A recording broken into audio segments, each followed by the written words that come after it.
Welcome to toy-polloi.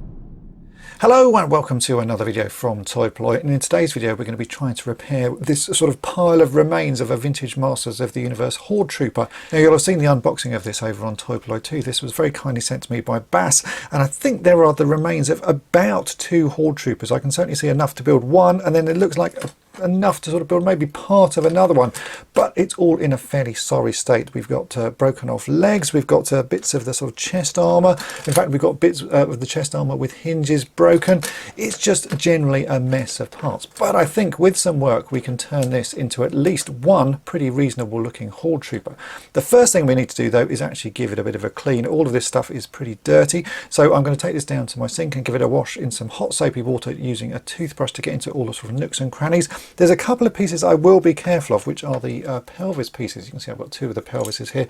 There is a bit of metal in there, which is the sort of spring mechanism. It already looks a little bit rusty on this one. What's this one look like as well? This one looks a bit rusty, and I don't want to get those any worse, so I'm not going to submerge those in the water because those will get even worse if we get the metal wet. These other pieces I don't think have any metal parts in them. I can't see any metal pieces, so these can all be submerged into the water and given a really good clean, but yeah, I'll just be a bit careful with the pelvis.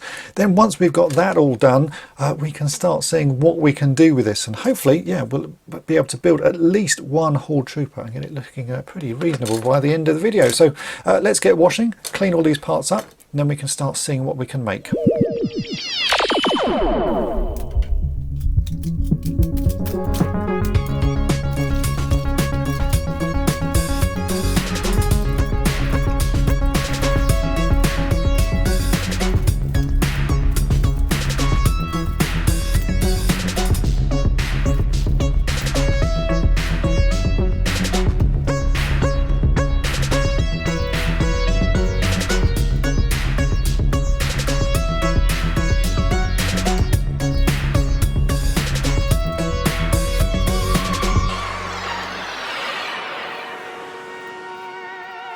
As you can see, those have cleaned up really nicely. There were quite a few scuff marks and sort of paint marks all over these figures. In fact, there's a few that I haven't been able to shift using hot soapy water and a toothbrush. So I'm going to be using some lighter fluid and a little bit of kitchen towel. You can see here some of the scuff marks, especially on the sort of the more rubbery material that's used for the arms and the head and the legs. You get these little sort of paint scuffs where bits of other toys rub on them, and lighter fluid should just remove that. So I'm going to remove those last few little marks there. Then we can start putting this together. And I think the thing to do first is to reattach the legs, but yeah, let's clean off the scuff marks, get these fully cleaned up.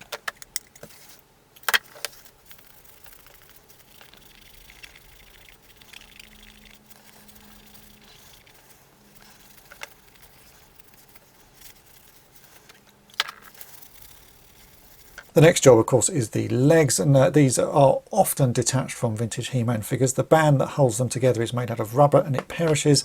You can see there's actually the remnants of a band left in that one, but you can buy replacements of these bands. They're called He-Bands. I've covered these many times before in various videos, so check those out to see where I get them, but you can get them all over the place, eBay, all sorts of places, Facebook groups, and I just use 3 tools now to replace those. I use a screwdriver to sort of pull out the old remnants of the He-Band that's in the top of the legs, and then I use some forceps and some pliers just to sort of pass them through the figures and get them pushed back into the legs. It's a fairly quick process, and this shouldn't take me more than 5 minutes to get both of these sets of legs attached back onto the pelvises. So let's get these reattached, then we can start dealing with the top section of this figure.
Right, and there you go, that is the legs back in place, and they're already looking a whole lot better.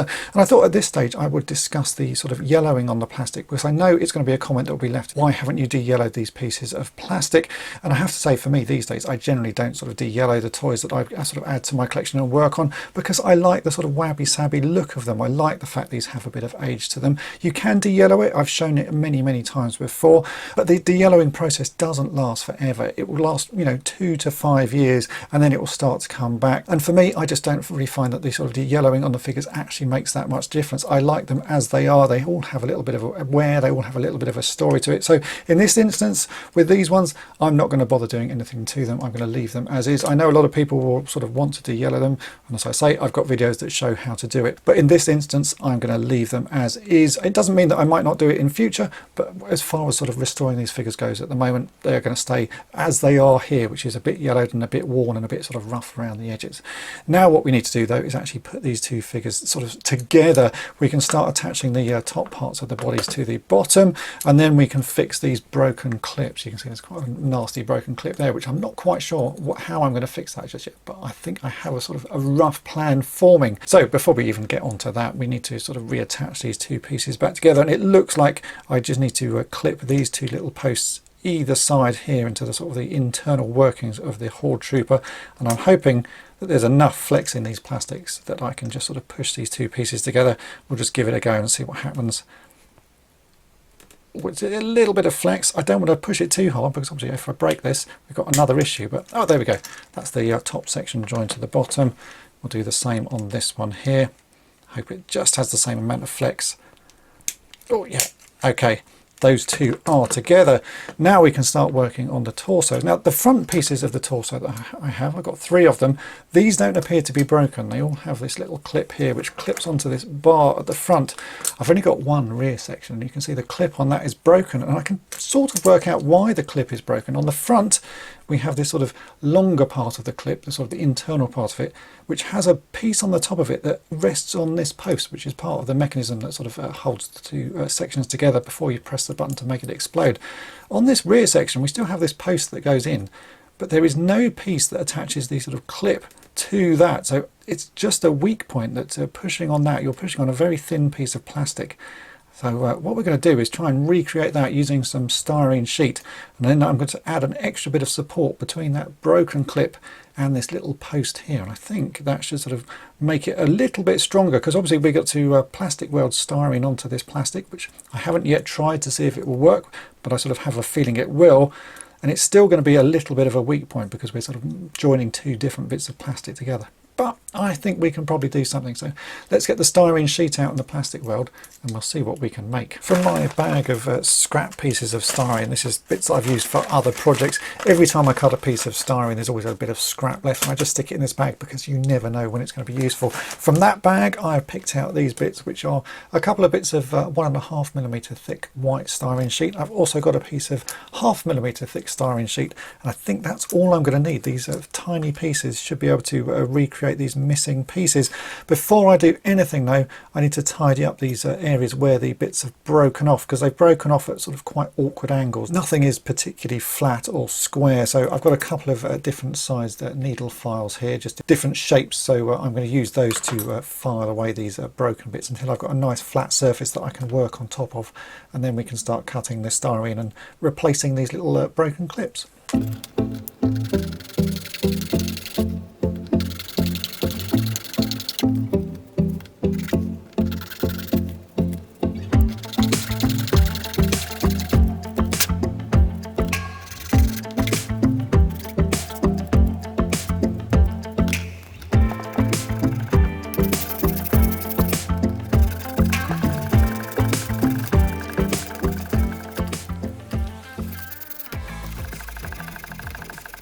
There you go, those are now removed, and as flush as I can get them. It was a little bit awkward just because there's sort of lots in the way, but I think I've got them as flat as I need.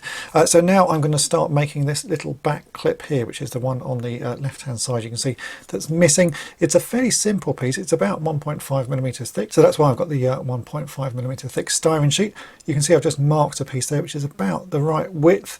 I'm going to cut that off and plastic weld it in place, and then I'll do the fine tuning of the shape once everything is sort of plastic welded and has firmed up a bit. You can see we need to add a little bit of a lip to it as well, and that's why we've got this 0.5 millimeter thick styrene sheet, because I'm going to use that to make the little lip at the top. But the first thing to do is to cut that, plastic weld it in place and let everything set, and then we can start the real shaping of it. But let's get this piece stuck in place first and see what happens.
That piece is now in, and I've sort of sanded it down. I think it's looking pretty close to the original. And the next piece is going to be a little bit more awkward because we've got to make this slightly larger piece of the clip that sort of goes around the inside of the post. And on that one you can see it's actually quite a nice curved shape. I'm not going to try and recreate the curve. I'm going to do a sort of square angled piece because I think it will work just the same. So again, I've got some 1.5 millimeter thick styrene sheet. I've already marked this up as well. I'm going to cut a piece out like that, and then cut another piece and make an L shape, and I'll do all of the work on this before I actually fit it in place. I am then also going to add some reinforcement, as I mentioned. So once I've got my L-shaped piece that will sort of stick out about that far, I'm going to make some sort of bracket that I can plastic weld it onto this post as well, just to give it an extra bit of support. And in fact, I can see that this 1.5 millimeter thick styrene sheet will just push in there, so you can already see that's just about the right sort of distance. So I think I can make something that will work. So yeah, let's make an L-shaped piece, and then we'll see if we can sort of fit it and get that working as well. But I'm very pleased with how that's gone, and because that's gone so well, I think this next piece will work pretty well as well. But yeah, we just got to make something.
all the modifications are now made. So you can see I've trimmed this down. So I've got a little L-shaped piece which is going to sit there. I've added a tiny bit of styrene which is just going to rest onto that post there.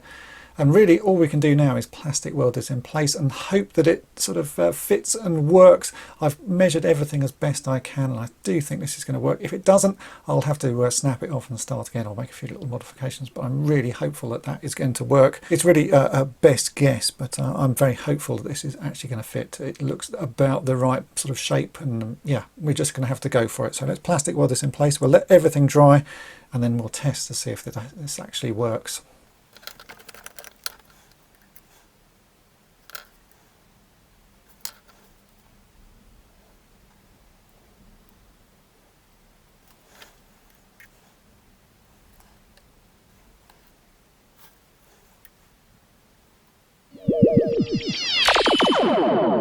It's now the moment of truth. Everything has had time to dry and it feels really firm. I think adding that extra piece of styrene just underneath to attach it to this post has given it a lot of strength. So let's actually give this a try. Here is the front panel. This should just clip on like so, which it does. And now we want the back panel to do exactly the same. It needs to clip onto this post here. So let's see if that does. Oh, and it does. Look at that. That's good. Let's try pushing this together. Yeah. That is working. So we've now got a good replacement hinge there. Can I unclip it without breaking it? Yeah. Yeah, it's feeling good. Very happy with how that's turned out. You can see on the outside, we can now just see there's a little bit of white there. And if we open it up, you can see that that piece is also quite clearly white. So I'm going to mix up a little bit of grey paint and just quickly give that a coat of paint. The plastic on this has gone a little bit yellow, so I will add a little bit of yellow to my grey paint. I just want to sort of hide the fact that this is, you know, obviously repaired. It's never going to be perfect, but I think we can hide it so that most people wouldn't notice. So yeah, let's mix up a little bit of paint, give that a quick coat, then we'll class that one as done. It's all working again.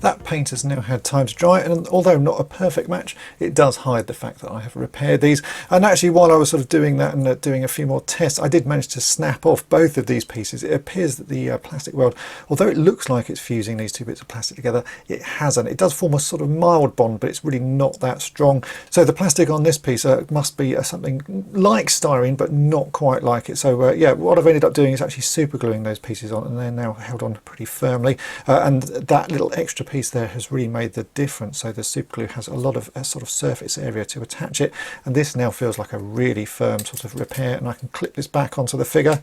Yeah, that really is working well, and it now all clips back together pretty nicely. I'm very happy with how that has turned out. And it turns out with the other one, I don't have a back piece for this, and I've been searching online for a long time for parts for these figures. They seem incredibly hard to get. The figures themselves sell for a lot of money, and finding parts for them is really hard to do. So I've actually given up for the moment trying to find parts. So what I've done with this one is just put the spare front panel that I had in place, and that seems to work. That actually holds it together. So I've actually got two figures. From the front, look pretty reasonable. From the back, you can see that there's the wrong piece on there. But yeah, very happy with how those have turned out.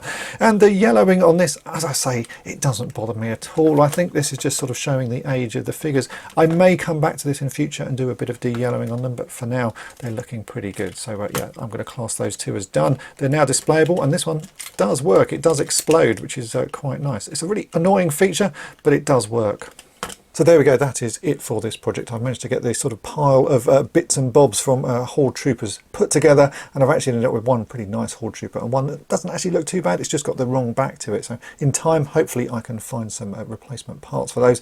I do happen to have a sort of smashed up weapon for this figure, but this has been cast in resin. This isn't an original weapon, and it's got loads and loads of bubbles and stuff in it. So even doing anything to it, I've managed to snap it. I probably could just about repair this to get it ready for display, but it doesn't seem worth it because it's not the greatest of things. And again, hopefully someone actually makes reproductions of these and I'll be able to grab a couple of those. For now, they look fine without weapons, but maybe in future, again, I'll be able to find those and I can come back to this project and do a little bit more on them. But for now, I think that is it. They are back together and they are back ready for display in a wabby-sabby way, which is how the rest of my collection looks. I do need to say a massive thank you to Bass, who very kindly sent me a whole package of stuff. If you want to check that out, do head on over to toy-polloi 2 and you can see the whole of that video. If you've enjoyed this video, then make sure to hit the subscribe button and tap the bell to be notified each time I upload a new video. And if you've really enjoyed it, then why not think about becoming a supporter of the channel by becoming a Patreon or YouTube channel member.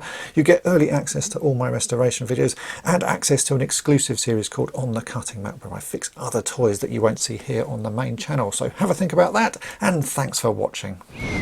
Thanks for watching Toy-Polloi. Subscribe for more great videos.